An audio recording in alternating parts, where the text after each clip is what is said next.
Where did they go? Yeah, where did they go?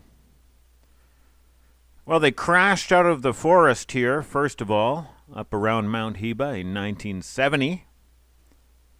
They ran around for the next 12 years all over this prefecture, even reaching the suburbs of Fukuyama City, and even getting near the runway at Hiroshima Airport. And then they disappeared. So where did they go? Well, where did they come from?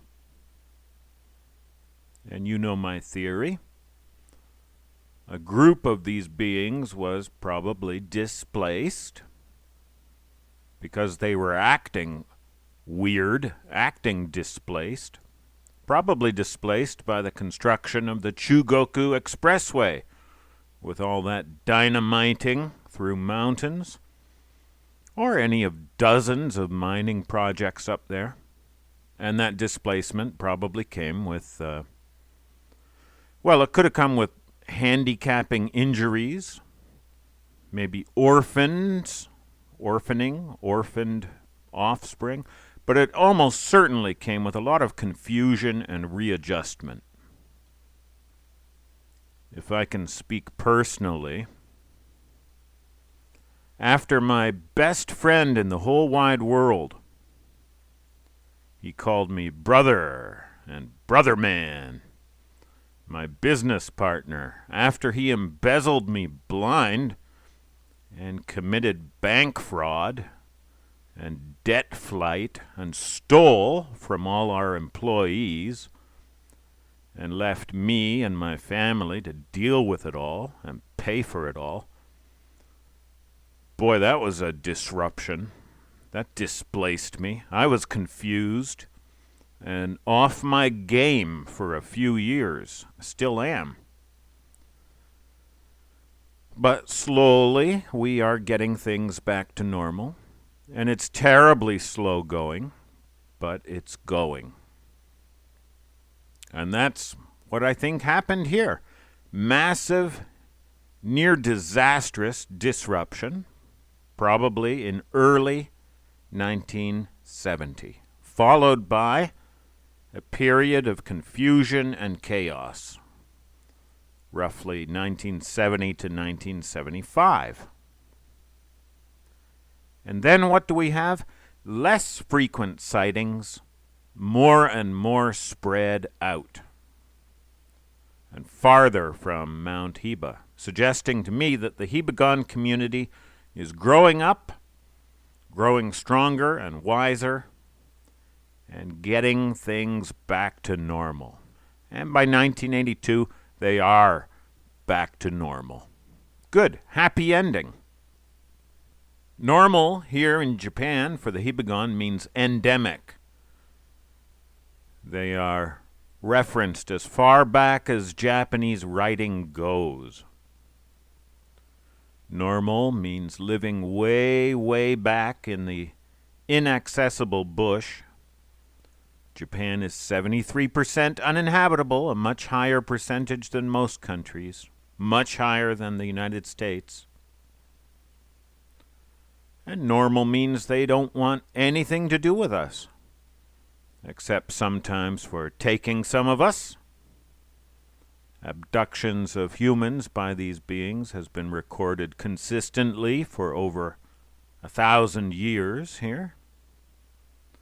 So that's it. We're back to normal, where sightings are rare. And the humans are back to normal. They were acting odd for a while. They were very emboldened to come public and report their sightings, and that was unusual. That was a deviation from the norm. And what happened? Well, the manager of the Mount Hiba Prefectural Forest Center told me that his uncle's sighting, that was the famous July 30th, 1970 sighting, he told me it ruined his life. Ruined his life.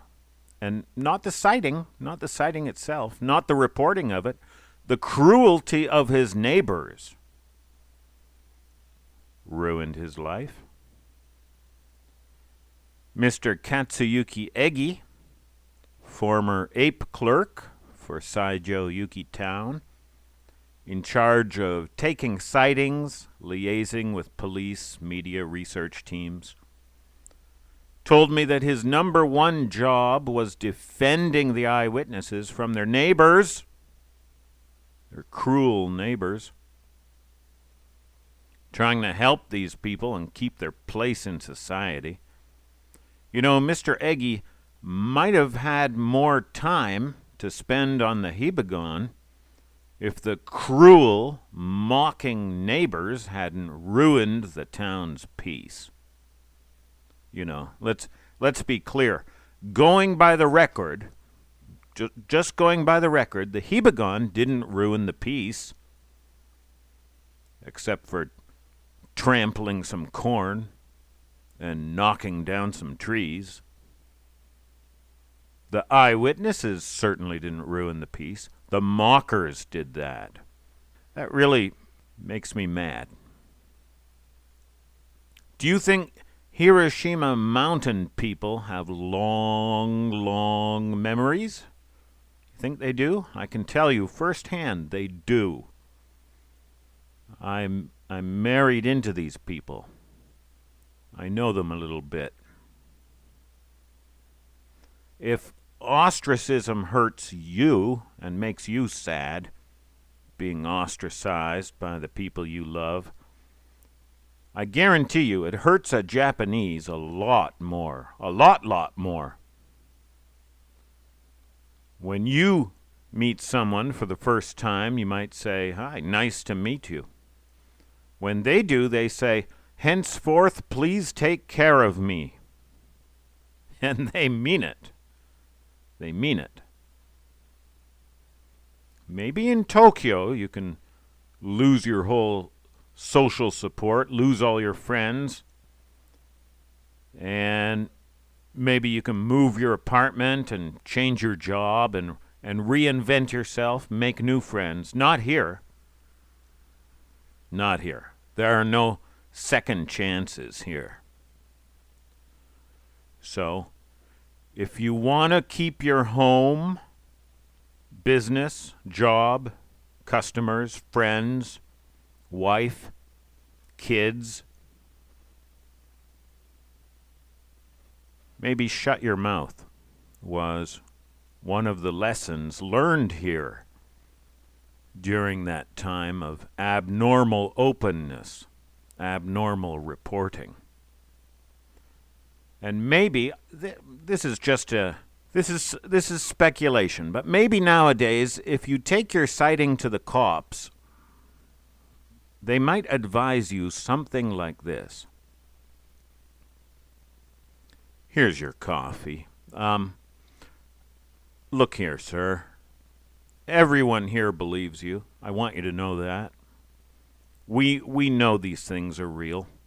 One of our officers saw one a couple of months ago, running across the road at night, not too far from where you saw yours.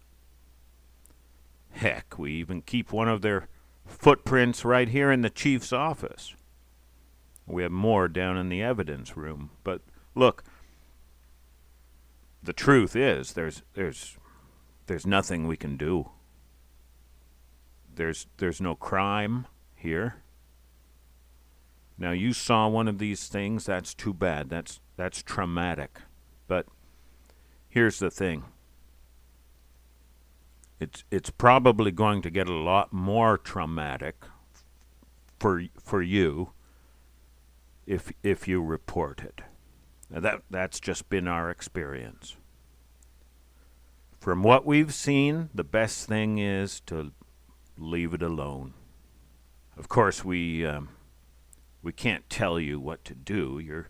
You're perfectly free to make a report, and we'll put it in the file. That is your right, if you really want to do that. And look, the cops would not be wrong. They wouldn't be wrong. My uncle's experience ruined his life. So if this does go on, I wouldn't call it a conspiracy or censorship or suppression of speech. I'd call it standard Japanese culture and well-meaning, friendly advice, whether you or I agree or disagree with it. So that's what I think. The Hibagon are back to normal, simply back to normal stealth mode, not getting seen. No problem. Nobody's even looking for them anyway. Who's looking for them? Me? My wife? Our little girls. That's all. That's all I know of. But we're trying to build a bigger ground team. We'll see how many more we can get this spring. Now, once in a while, one might commit a blunder. Maybe try to cross a road in front of one of them sneaky electric cars and get spotted. Well, no problem, because the humans are back to normal, zip your mouth, don't rock the boat mode. And there's no mystery in any of this. But I know they're there, and I'm going to keep looking for them. We came darn close last year, so we'll keep looking, and I'll keep taking you up there. 1 or 2 more videos, I think, and then we'll be pretty much done with the book. I told you at the start that you would know everything I know, and you already do. What's left is speculation. And then we'll start getting into missing people here, the circumstances, and the impossible M.O. The impossible M.O.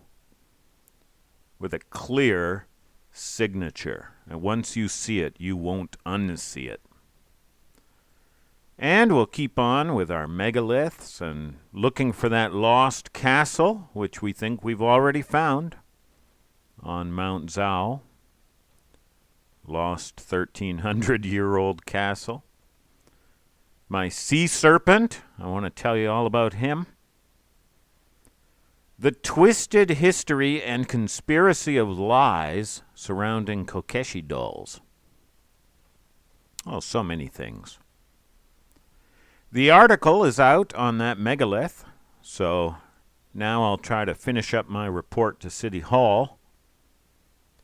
And that article works in an appeal for information on megaliths and the Hibagon. Mary C. Where are you, Mary? There you are. Mary had a great idea.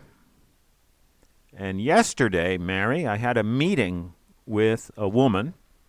She's interested in heading up that project and managing it weekly. So we're going to meet later this month. I said, come to my office, or let's hike up Mount Zhao together. Have a business meeting on the mountain, maybe in front of that rock. And I hope she chooses Mount Zhao. Okay, that's where I think they went. I think they went back into the forest. Have a good week. See you later. Bye-bye.